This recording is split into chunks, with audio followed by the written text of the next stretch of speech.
Welcome back to this video, grade 12s. In today's video, we're going to take a look at question 12 in this question paper. It says, given a circle with center A and a circle with center B, we can see that on the diagram there. Then it says the two circles are tangent at point C, so that's a common coordinate on the two circles. The circle with center B is a tangent to the y-axis, so it touches the y-axis. BC, this line in red, is parallel to the y-axis, so it's just a straight line, and that means that B and C would have the same x coordinates. Then they tell us A, B, and C are collinear, which technically means that they are all coordinates on the same line. So A, B, and C will all three share the same x coordinates, and then the equation of the circle with center B is given. So the first thing that I'm thinking when I see this is definitely that we would still have to multiply that -4 in and get this into standard form somewhere in this question. So the first question says, determine the equation of the tangent to the circle at C. Now, if we want to get C, we would definitely need to get B, the midpoint of the red circle, because we have its equation, so that's possible. If we get this x coordinate, it would be the same x coordinate as C, and then we can just sub this x value of C into the equation of the red circle, and then we should get the line, or if we can get the full coordinate of C, then we would also know what the equation of the line is.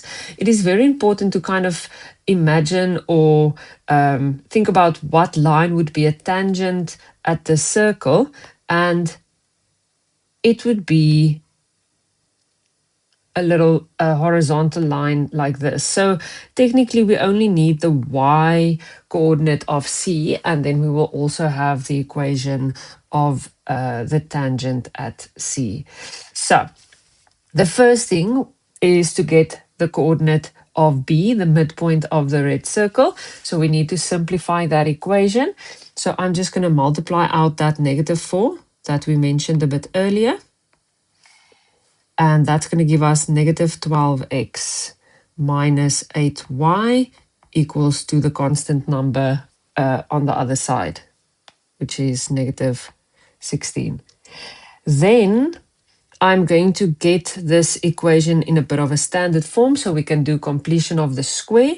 So for that, I'm going to put all the x's together for that half a trinomial, and then all the y's together, and I'm going to keep the constant numbers. Just going to shift this over a little bit, keep the constant numbers on the other side.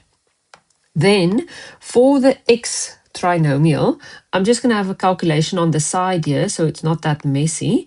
And we know we should do half times the coefficient of x squared. And then we're going to type this into the calculator, and we're going to get 36. So that means I'm going to add the 36 over there, and I'm going to add it on the other side of my equation. And then I'm going to do the same for y. It is a half times the coefficient of y, and then that answer squared. So that will give me 16. So I will add 16, and I will add it to the other side.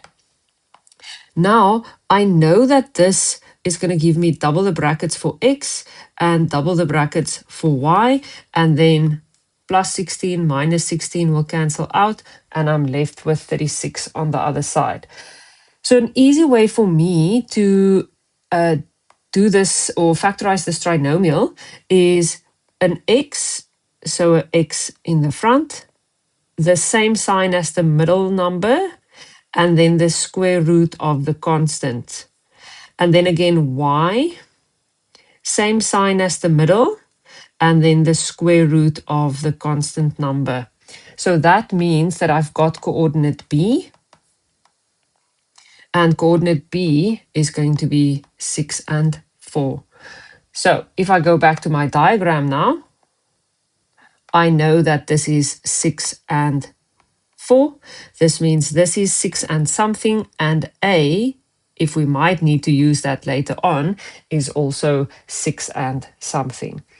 So we said we now need the y part of this coordinate, and to get that, we can just substitute this value of x, the 6, into the given equation. So you can either go back to the original equation that they gave you for circle B, or you can use the one that we have now put into standard form. So I'm going to use this one that I've changed into standard form.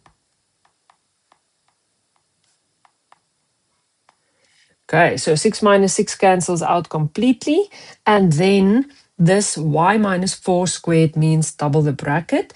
So you can write it out manually if you want to, or you can use the shortcut. So square the first term, that's y squared. Square the last term, that's going to be 16.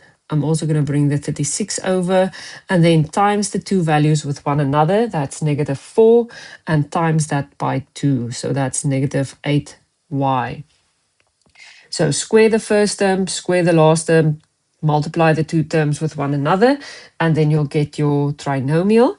Then we can simplify this trinomial, so 16 minus 36, I'm just going to write for me there that gives me a negative 20.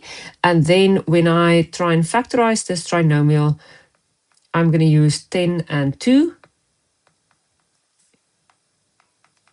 So that means y is either going to be 10 or y is going to be negative 2. Now, if we look at the position of coordinate C, it's definitely on the negative side of the y-axis. So that's going to be negative 2, and then it means that the equation of this tangent is just y equals negative 2. And then the last question, if the shaded region has an area of 28 pi units squared, determine the equation of the circle with center A.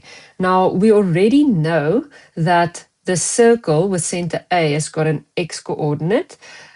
We need the y coordinate, and we still need the radius.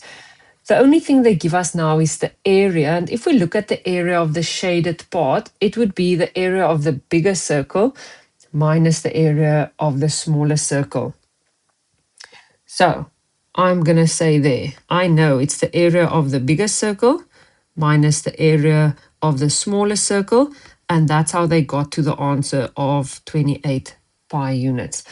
Then I know the area for a circle is pi radius squared. I don't have a radius for the bigger circle. And then pi radius squared. So we got radius squared as 36. So that means the radius of the smaller circle is going to be the square root of 36, and that is just 6. So in this calculation, I'm just going to put in the 6. Okay, and then we now need to solve this. So we could have also substituted the 36 in there as well instead of the 6 squared. It's going to be the same thing. So I want to solve the radius of the bigger circle. So to get that alone, I'm first going to take out the pi as a common factor, and this leaves me with radius squared minus 36, still equal to 28 pi. Then I'll divide the pi away on both sides. And then I'll take the 36 over, and I'll add the 36. And then to get the radius of the bigger circle, it would be the square root of this answer, and then the radius would be 8.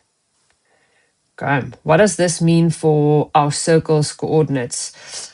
If the radius is 8, then it means the distance of line AC is 8 units. Now, if I count back from -2, if I add 8 units, or if I add 8, I would get 6 as the y part of the coordinate, because that would be the distance from coordinate A to coordinate C. So then I know that A is actually 6 and 6, and then I know that the equation is x minus 6 squared y minus 6 squared, and then equals radius squared. And there we have the equation of the bigger circle.